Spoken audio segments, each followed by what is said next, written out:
All right, welcome to Hoops Tonight, presented by FanDuel here at The Volume. Happy Wednesday, everybody. I hope all of you guys are having a great final week of the 2022 calendar year. I'm recording 3 videos today, 2 of which will go on our feeds today, and another which will go tomorrow. This first one, we're going to be focusing on Luka Doncic and that crazy 60-point, 21 rebound, 10 assist game that he had in the OT comeback victory against the Knicks the other night. Then Anthony Edwards and Zion Williamson had an amazing showdown last night that we're going to get into. So that's going to be this first video. Then later today, keep an eye on the feeds. We're going to be breaking down the Warriors' recent win streak. Obviously, we have a significant chunk of our fan base that are Warriors fans, so we're going to do that for them. And then last, and this is going to go tomorrow, I was talking with a buddy of mine named Sam, who a lot of you Warriors fans probably know him from Light Years. Him and Andy do a podcast that focuses just on the Warriors. I was chatting with him yesterday, and we were going over a bunch of different things around the league, and the Lakers came up, and he pitched a specific trade involving the Los Angeles Lakers and the Phoenix Suns that I find to be very interesting, that we're going to get into in a full video about all the different ramifications involving that trade.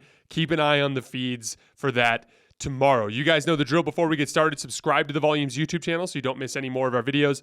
Follow me on Twitter at _JasonLT so you guys don't miss any show announcements. And then last but not least, if for whatever reason you guys miss one of these videos and you can't get back over to YouTube to finish, remember you can get them wherever you get your podcasts under Hoops Tonight. So the Knicks led the Mavericks by 9 points with half a minute left. First time in something like 13,000 tries in NBA history that someone came back to win that game. Ironically, very similar instance with the Lakers and the Sixers earlier this year where they were down by 9 with, I think, 28 seconds left. And Anthony Davis actually had a free throw at the end to win that game, and he missed it. So that was your other time that it almost happened earlier this season.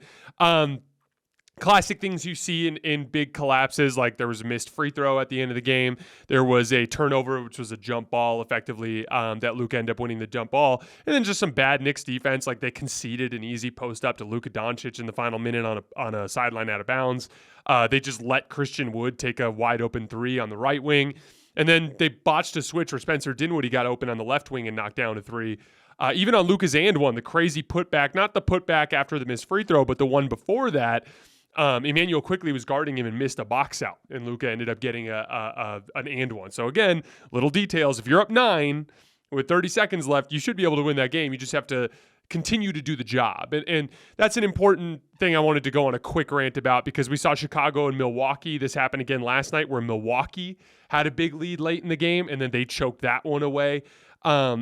Teams get accustomed to playing a certain way that allows them to gain an advantage in the game. They build a lead playing their brand of basketball. But then what happens is they get a lead and they get into the fourth quarter, and instead of continuing to play the style of basketball they played when they got the lead, they change their style of play, and they start to pull their foot off the gas, and they start to try to strangle the pace and work the shot clock down every single time, and there's very little player movement, and then teams slowly start to chip away at them, because usually those possessions end in late clock jump shots. Jump shots lead to long rebounds lead to transition opportunities. The other team is trying to play fast because they're desperate, and things tend to fall apart. So a little lesson there.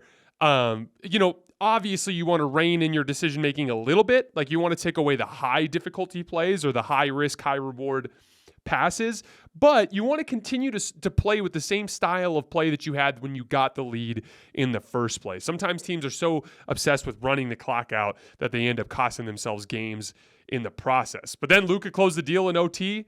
With a nifty turnaround jump shot over Julius Randle. He finished the game with 60 points, 21 rebounds, and 10 assists, which is just ludicrous. I mean, what words am I supposed to use to say, what words should I use to describe what's effectively a stat line that not even Wilt Chamberlain at his peak could have pulled off? Every time I dive into Luka film, I'm always amazed with the ease with which that he gets to his spots. And there's a combination of a couple of different things that he does to get to his spots that I think in particular young players should pay very close attention to. So there's 2 concepts that I wanted to talk about really quick with Luka. First of all is the way that his ball fakes and his body fakes allow him to get defenders out of position. Because at its core, in order for Luka to get to his spots, he has to beat supreme athletes off the dribble. We're talking about supreme athletes in the entire NBA because those are the types of defenders that are getting the Luka matchup. In general, and Luka, look, again, if we saw Luka playing in a pickup game, he'd be one of the most athletic players on the floor. But in the NBA, he's not, like the vast majority of perimeter defenders he goes against are significantly quicker than him and probably have longer arms than him, probably can jump higher than him. But he has to find a way to get around them. And step one is using amazing ball fakes and head fakes to get advantages that he can then attack with his size and physicality. I talk about this all the time with my young players when I'm training them with the high school team that I coach. It doesn't matter if you do a dribble combination, like an in and out crossover through the legs, if it's just the ball moving. Every single one of those moves has to be associated with a credible attack. So if I'm in a high hesitation, the high hesitation isn't going to get a defender to step up on me unless I'm credibly able to rise up and knock down a jump shot. If I do a hard step forward into a step back, I'm not going to get any separation from that unless there's a credible threat that I'm going to drive to the basket. And the same thing goes with every single dribble move. An in and out isn't going to accomplish anything unless you've shown a tendency to cross over to the left side. If you've shown a tendency to cross over to the left side, then when you pull it back, the defender might lunge that way. Same thing with the crossover, same thing with the between the legs dribble, same thing with the behind the back dribble. Everything needs to be associated with a credible attack. And that's what's so cool. If you watch Luka might take a little 15-foot fadeaway over Julius Randle, but if you watch the possession, he's making 6 or 7 moves. And on every single move, if you pause it right when he's in the bridge of the move, you're going to see that he could go that way. And he probably has gone that way during that game. Everything is built on a counter, and so defenders are constantly off balance. But this is where it's key, because if you beat a guy off the dribble and he's a better athlete than you, he can recover. And so this is the second lesson. Lesson 1, you've got to sell every single move with every part of your body, and you have to have a credible ability to do the counter to that move for it to work. Step 2, this is the advantage of having real size and strength as a ball handler. In short, don't skip the weight room. When you have an angle and you blow through that angle like Luka does, in order to stop the recovery from the defender, you've got to be able to pin him on that shoulder or on your backside. That's where the weight room is so important. Luka gets these guys that are supreme athletes pinned on his side or pinned on his backside, and then they can't do anything with him because he has them in jail and they're not going to bother him at all at that point. Then he can methodically work down to either a mid-range spot, a short-range spot, or all the way to the rim, or to draw that help defender to start making those passes. You know, it's funny because coming into the league, that was the big concern, and a lot of the Luka detractors were so heavily focused on the fact that he was slow that they didn't think he'd be able to get dribble penetration. But everything when it comes to dribble penetration is a combination of what you can do to get defenders off balance. You know, it's kind of like route running in the NFL. If you sell everything well, you don't have to be the fastest guy. You just have to sell every move really well to get people off balance. And then when people are off balance, what is your advantage? Are you super fast? Because if you're super fast, you're John Morant, you're getting all the way to the rim every single time. Are you super strong, like Luka is? Then you can pin guys on your backside or on your side and start to work yourself to your spots. 60, 21, and 10 just doesn't even make sense. I wanted to show you guys something just for a little perspective. Usually when we see a big man put up 20 points and 20 rebounds in a game, we consider that complete physical dominance of the game, right? That was like the Shaq stat or the Dwight Howard stat where it's like, 2020, he's controlled that game as a big man. A 40-point, 10-assist game is considered like an offensive masterpiece for a perimeter initiator, right? That means you're scoring the shit out of the ball and you're creating shots for your teammates. Luka did both in the same game. He had a 20-20 game and a 40-10 game separately in the same game. He dominated the game physically, and he dominated the game as a perimeter initiator. Absolutely wild stuff.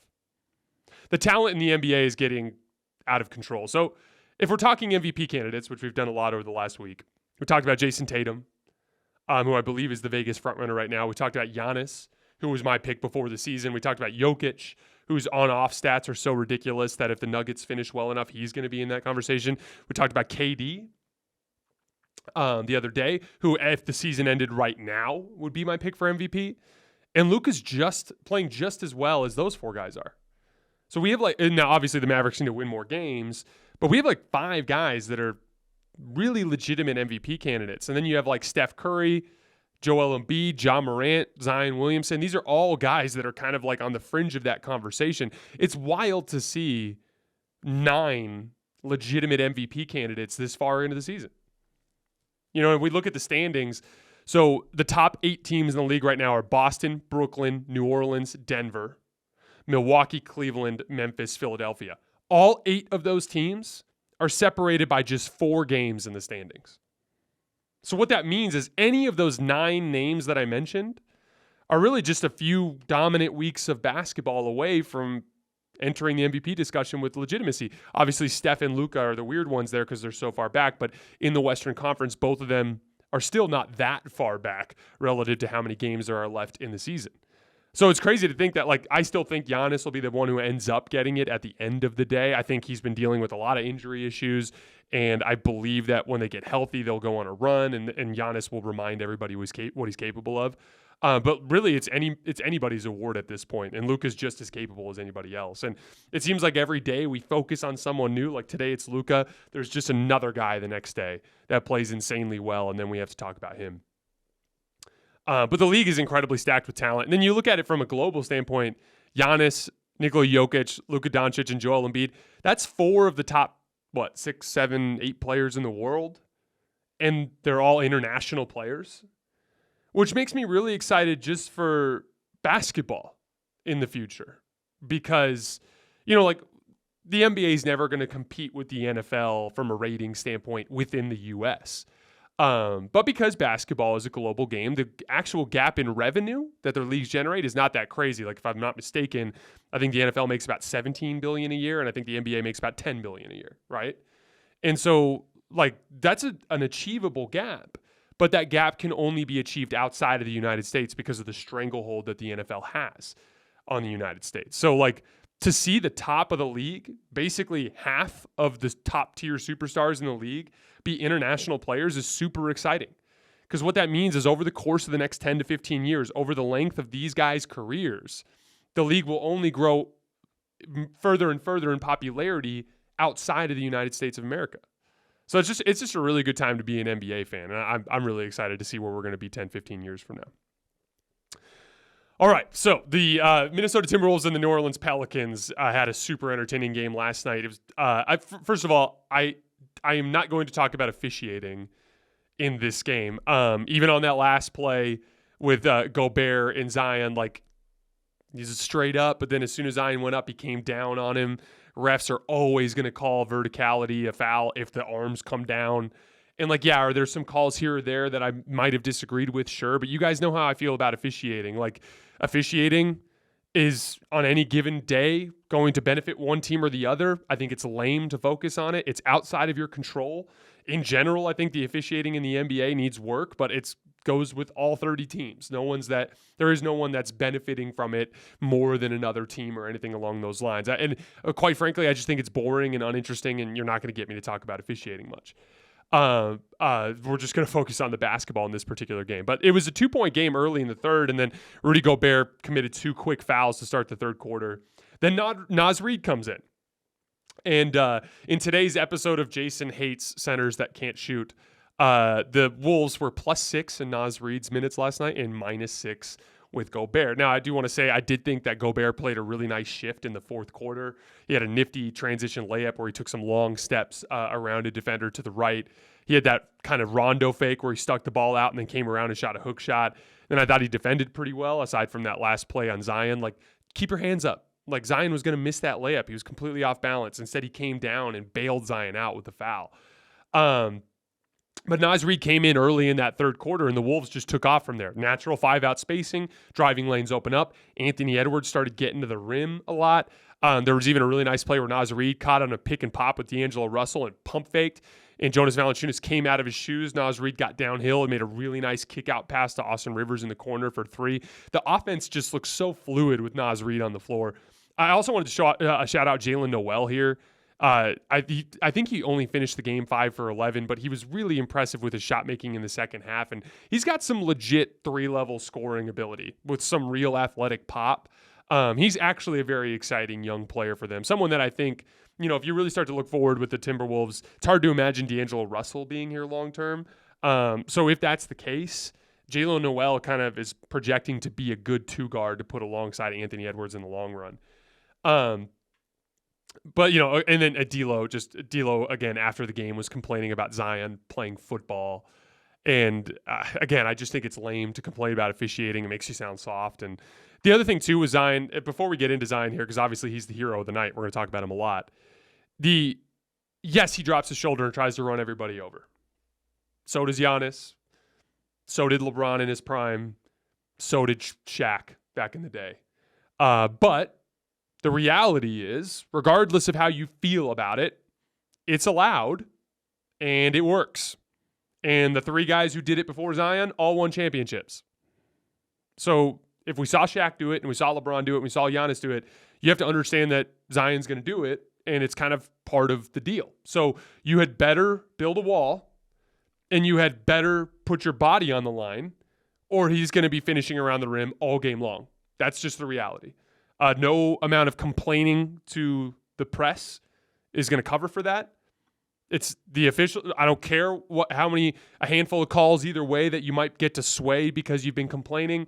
The reality is if you can't stop Zion from getting to the rim, you're going to lose, just like everyone else who came before him. So it's just a lesson that D'Lo and the Wolves need to learn. Really, the rest of the league needs to learn. But I thought the story of this particular game was Zion's passing. He made really nice reads all night long. There was actually a stat that came from the Wolves broadcast that I was watching. More than 60% of Zion's assists this year are to 3-point shooters. He's got really good chemistry with Trey Murphy. He had 2 plays in the third quarter where he drew double teams and made really nice cross-court passes to Trey Murphy for 3. But then in the fourth quarter, it was just a complete wrecking ball of him going to the rim. He also hit a huge 3 with 2 minutes left that put the Pels back within 2 when they were down 5. And then he had a defensive play, a steal on a swing pass, that he ran out for a dunk to put the Pelicans up by 2 with less than a minute left. Then they go down the other end, and Anthony Edwards just hits Jackson Hayes with like a hesitation, gets downhill with his left hand, and takes like a jump stop, and then just elevates up and just dunks on the entire team. And I remember sitting there thinking, like, remember what I told you guys about Ant? I view him as like a kind of like a guard LeBron, just this relentless downhill threat. And he's young now, so he's still trying to figure out, the timing of when to do that and when not to. But when he gets going downhill, there's just really nothing anybody can do with him. His finishing ability is really impressive. He had like a late, I think it was in the fourth quarter, a drive along the right wing where he went up and under and finished with his left hand in traffic on the other side of the rim. I think over Jonas Valanciunas, if I remember correctly. And I was like, this is just next level rim finishing from this guy. But then we get to the final play. And Zion draws a double team, and he kicks it to Najee Marshall in the corner. He misses a 3. D'Lo throws kind of a pitiful box out towards Dyson Daniels, just kind of turns and puts his back on him. But Dyson's taller, more athletic, and was being more physically aggressive on this play. Gets the offensive rebound, throws a kick pass to Zion, who's cutting down the lane, and Anthony Edwards gambles into the passing lane instead of just keeping his body in front of Zion. He gambles and misses, so Zion's got a head of steam. Rudy Gobert goes up with verticality, and I think he would have got Zion to miss, but he came down with his arms, and that's going to be a foul call every single time. Then they go down to the other end of the floor, and Anthony Edwards misses he kind of fell over trying to dribble towards the baseline and missed a little pull-up jump shot. And then the game was over. But I want to talk about Zion because the Pelicans have now won 4 games in a row, and they are now tied for the 3rd best record in the league.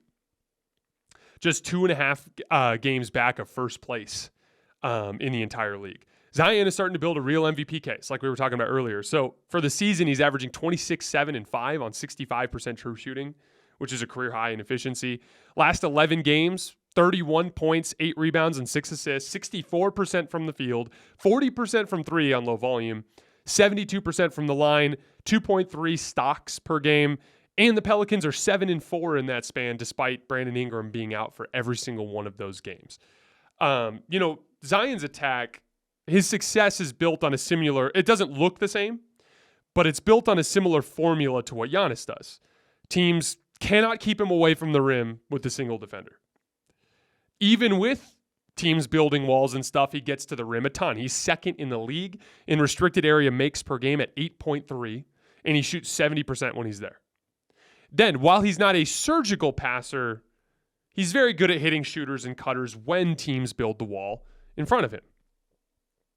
So it's one of those things where it's not the same as Giannis. Like I said, he's not nearly the defensive player that Giannis is, but in terms of fundamentally how he can warp a defense and create shots at the rim or passing to shooters or cutters, it is very similar to what Zion does, or to what Giannis does. So when Zion passes out of the post this year, the Pelicans score 1.19 points per possession, which is best in the league among players who have passed out of the post at least 50 times this year.